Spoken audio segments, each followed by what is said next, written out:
Life around the globe for refugees and migrants fleeing war, persecution, climate change, and economic misfortune routinely find themselves in great peril along migrant trails. Perhaps the most perilous path anywhere through the Darien Gap, a wild, lawless stretch that straddles Colombia and Panama. Last fall, before the pandemic and with the support of the Pulitzer Center, correspondent Nadia Drost and videographer Bruno Federico put themselves at great risk to bring us stories of people risking everything to make their ways north toward the U.S. And a warning, the images and accounts in this report may disturb some viewers. Where South America meets Central America lies one of the world's wildest jungles. It's roadless, lawless, and almost entirely uninhabited. Its name, the Darien Gap. Underneath the soaring jungle canopy, migrants from around the world risk death crossing the jungle in a desperate bid to reach the US and Canada. They have no map and no instructions on how to make it through one of the world's most dangerous migration routes. I would like to send a message to anyone who is thinking of doing this route. It's very dangerous. If I knew this, I wouldn't have done it. Many migrants spend a week or even 2 on this trail before they reach a village and safety. But these journeys started long before. Migrants from Asia, the Middle East, and Africa flew into Ecuador or Brazil, where visa requirements are somewhat lax. Haitians also use this route as a springboard north. But to get from Colombia to Panama, they have to cross the Darien Gap by foot. It's the only missing 66-mile break in the Pan American Highway from the tip of Argentina up to Alaska. Migrants go first to the end of the road in Colombia, the port town of Necoclí, to head west along the Caribbean. The passenger manifest was global. Most had little idea of what lay ahead. They dock in Capurganá, a tourist town, now a trailhead for migrants headed into the Darien.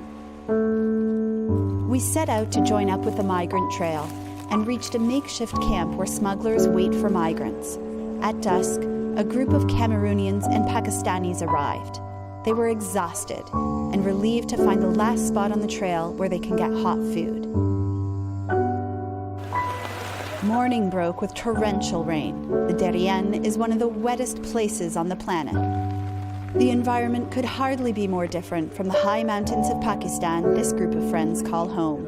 The Taliban targeted our family from time to time. That is why I had to leave my country. We packed our food for 5 days, and with guides we hired, followed the migrants as they set out, on a day-long ascent of a mountain ahead. The steep and slippery terrain was tough for everyone, but nearly impossible with an injury. This woman from Cameroon could barely put weight on her knee. Exhaustion took over. God, the pain is too much. Yeah. The pain is more than me.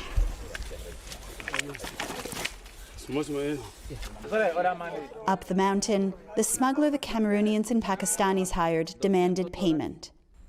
As we hiked, young men carrying square backpacks filled with bricks of cocaine passed us.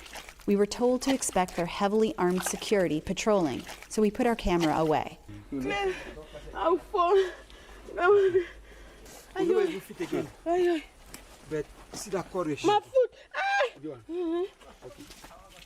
After a steep descent, the group made it to this river. They were almost out of food.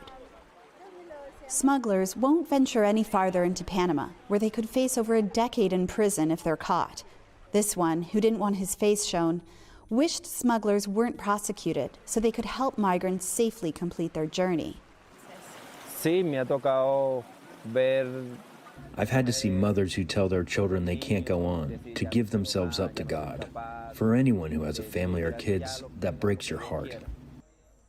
Another smuggler, who can't be identified, told us he came across this migrant who had been injured and spent 2 weeks on this mountainside. He was only crawling like a child. It's common. Most people who injure themselves die because there's no help for them. From here on, migrants are on their own. The next morning, we came across George, a Cameroonian man. Injured, he had been left behind by his group. Then, forging ahead alone, he fell and dislocated his shoulder. Our guides popped it back into place. He was one of many Cameroonians on this trail who didn't want to be fully identified, fleeing a brutal conflict in his country. You know, when you're running for your safety, you don't care what is happening to you. You don't care what is in front of you. You just want to have a safe ground. Just like his group of friends had, we left him behind, hobbling onwards. The trail and riverbanks were littered with signs of desperation. Before long, a large group of Haitians and Sri Lankans appeared. Jean Delicat, a father of two. It's been 6 days that we're walking without stopping. The children cry of hunger. There's no food. There's nothing. There was nothing else for them to do but try to go ahead. These Haitians had been living legally in Brazil or Chile. Among them were 6 children and 3 pregnant women. Dusk fell, and the Haitians made camp high above the river. It was hard to find wood dry enough to make a fire, and even harder to find food to cook. The night's catch, a few fish. Lying smugglers often tell migrants they're almost to their destination, which is why many, like Delicat, had already tossed their clothing and food. The bread are finished right now. I have nothing here. Nothing. Your Bible? My Bible. Yes, my Bible. My book. Where'd you go?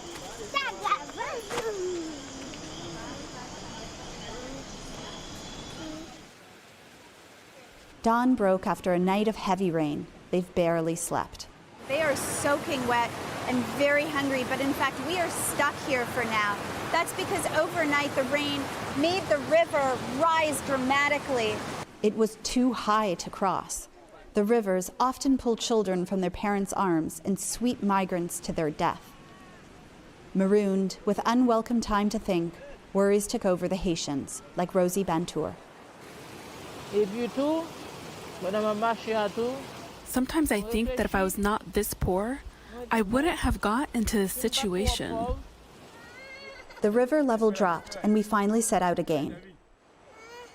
Later, we were joined by 15 Bangladeshi men with nothing but the clothes they were wearing. They had been robbed 4 times on the trail of everything. A man we're calling Saeed, because he's scared to be identified, explained. A group of 5 to 7 mafias came to us. They pointed a gun towards us and took away our bags and everything. They left nothing for us. They even took away our food. The river was dangerously high, and we cut the day short and set up camp. The next morning, 8 migrants from Haiti and Ghana, who began the crossing with the Haitians but fell behind, suddenly showed up. Among them, a woman and her boyfriend from Haiti were robbed by bandits days earlier. One grabbed the boyfriend's arm, threatening to cut it with a machete. Charlie Pierre from Haiti helped tell us what happened. After, the thief said, "Go off and leave the woman behind." And so he's walking, but looking behind, and sees these guys lowering his wife's underwear. One of the men assaulted her, penetrating her intimate parts with his fingers, looking for dollar bills they suspect migrants of hiding.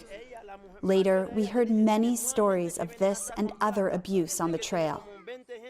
After another night of heavy rain, the river is very, very high. It's going to be risky to cross it, but we simply cannot wait any longer because we have run out of food. Pierre found a pregnant Haitian woman he had been searching for, and we got on our way, trying to sidestep the river. After 8 days on the trail, Rosina Boateng's family from Ghana had run out of food. Because when is it going to finish? The hope, I lost hope. I even lost hope. Stomachs were empty, legs were quivering. Because the river was too high, we had to make a detour, winding up into the forest and dimming all hopes of reaching a settlement in Panama by night. The next day, minds were racing with one question. Will we make it out of here? There were foreboding reminders of those who did not. But these migrants joined the legions of survivors crossing the Darien Gap. As the river opened up, a driver and his outboard canoe appeared. We were on our way, finally, to a village.